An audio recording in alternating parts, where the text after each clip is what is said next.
There's a gas station off Interstate 40, just outside Tucumcari, New Mexico. 6 pumps. One little lit-up box of a building, sitting in the middle of about 40 miles of nothing. I worked the overnight shift there for almost a year, and in all that time, the only thing that ever truly scared me wasn't somebody who walked in. It was somebody who never did. A man who only ever showed up on one camera at one pump.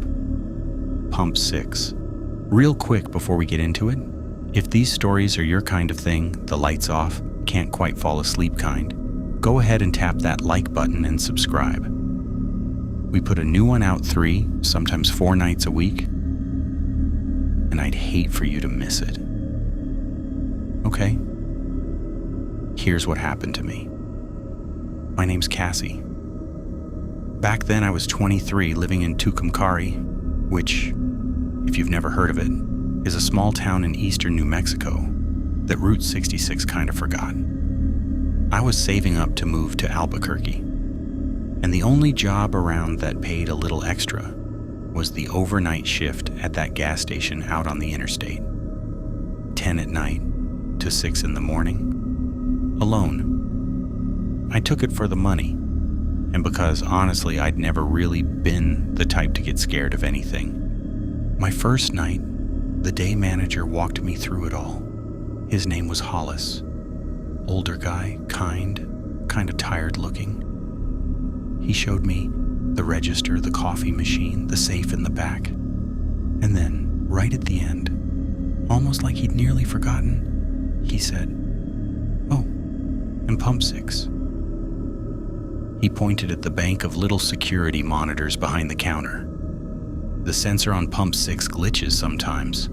It'll chime like somebody pulled up to fuel, and you'll look out there and there won't be anybody there. Don't let it bother you. It's just the wiring." And then he grabbed his keys and went home. And I didn't think a single thing about it. The first couple weeks were just boring. That's the truth. A trucker every now and then, a few people drifting off the highway for coffee and cigarettes. But mostly it was just me and the hum of the freezers and that big black desert pressed up against the windows. And that's the thing nobody tells you about a place like that at night. When it's pitch dark outside and bright as day inside, you can't see out. But anybody out there can see in perfectly. You're lit up like a fish tank. So I mostly watch the monitors. 6 little squares for the pumps, a couple inside. And about my 3rd week in, around 2 in the morning, the chime went off. That soft little ding. Pump 6. I looked up at the monitor for pump 6. Empty. No car, no person. Just the pump, sitting there under the light. And I remembered what Hollis said. Glitchy wiring. I went back to my phone. It happened again the next night, and the night after that, always pump 6, always around 2. After a while, I stopped even looking up. That was the point, I think, that it got me used to it, that it taught me to ignore it. Then one night, I did look up. The chime went off, and I glanced at the monitor without really thinking. And there was a man standing at pump 6, just standing there, facing the store, facing me. He wasn't pumping gas, there was no car, there was never a car. He was just standing in that pool of light with his arms down at his sides, looking at the building. And my first thought wasn't even fear, it was just confusion. Because how did somebody walk all the way out here into the middle of nowhere with no car? So I leaned over and I looked out the actual window, straight out at pump 6, maybe 60 feet away. There was nobody there. I looked back at the monitor. He was still on it, still standing there, still facing me. I want you to understand what that does to your head.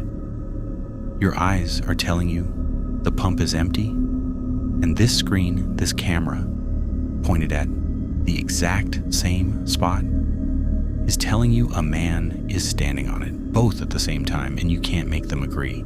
I told myself the camera was broken. Old footage. A reflection. I told myself 100 things, and around 3, when I finally made myself look at the monitor again, he was gone. Empty pump, like always.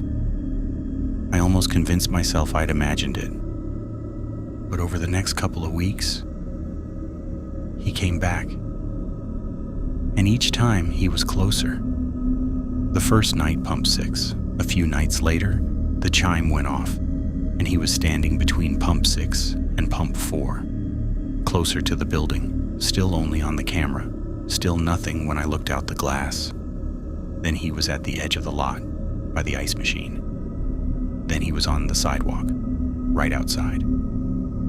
On the monitor, this tall, still shape, standing maybe 10 feet from the front doors, facing them. And when I looked up from the screen to the actual doors, my own scared face looking back at me in the dark glass, there was nothing out there but the night. I called Hollis. I called the sheriff's office. A deputy actually drove out one night and walked the whole lot with a flashlight and found exactly nothing, and looked at me like I was a kid who'd spooked herself on a slow shift. And maybe I had. That's what I kept telling myself. Until the last night. It was late. Past 3. I'd been jumpy for hours watching that front door on the monitor like it owed me money. And the chime went off. Pump 6. I looked at the monitor, and he wasn't at pump 6. He wasn't on the sidewalk. He was at the door, right at the glass. Close enough that if he'd been real, if he'd been there, I could have reached out and touched him through it. And I did the thing you're not supposed to do. I looked up from the screen to the real door, 10 feet in front of me, and the door was empty. Just my reflection. And then, and I will never forget this as long as I live, the little electronic bell above the door, the one that rings when somebody comes in. It rang. Ding dong. Soft and cheerful, like a customer had just walked inside. And nobody had. The door never opened. I was staring right at it. I didn't grab my phone, I didn't grab my keys. I went straight into the back stock room, and I locked the door, and I sat on the floor against it until I saw the gray light of the morning come up under the gap. And when Hollis showed up at 6 and unlocked the place and found me back there, I quit, right there. I didn't even finish the shift. But here's the part that still keeps me up. A few days later, before I gave back my key, I went in during the day when it was busy and bright and safe, and I pulled up the recording from that last night.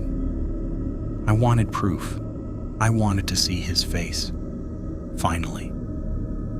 I scrubbed back to 3 in the morning and I watched him at the door just like I remembered. And then I watched the bell ring, and on the footage, the second that bell rang, he wasn't at the door anymore. He was gone from the door, and the camera inside, the one pointed at the counter, at my chair, at the spot where I'd been sitting all night. He was on that one now, standing behind the counter, behind my chair, looking down at the empty seat where 10 seconds earlier I had been. I never told Hollis what I saw, but I did finally talk to the girl who worked that shift before me, the one who we quit with no notice, the reason they were hiring in the first place. I tracked down her number and I called her, and I started to explain, and I got about 2 sentences in before she cut me off. She just said, "Pump 6? That's all." 2 words, like she already knew the rest. And I never had to say another thing.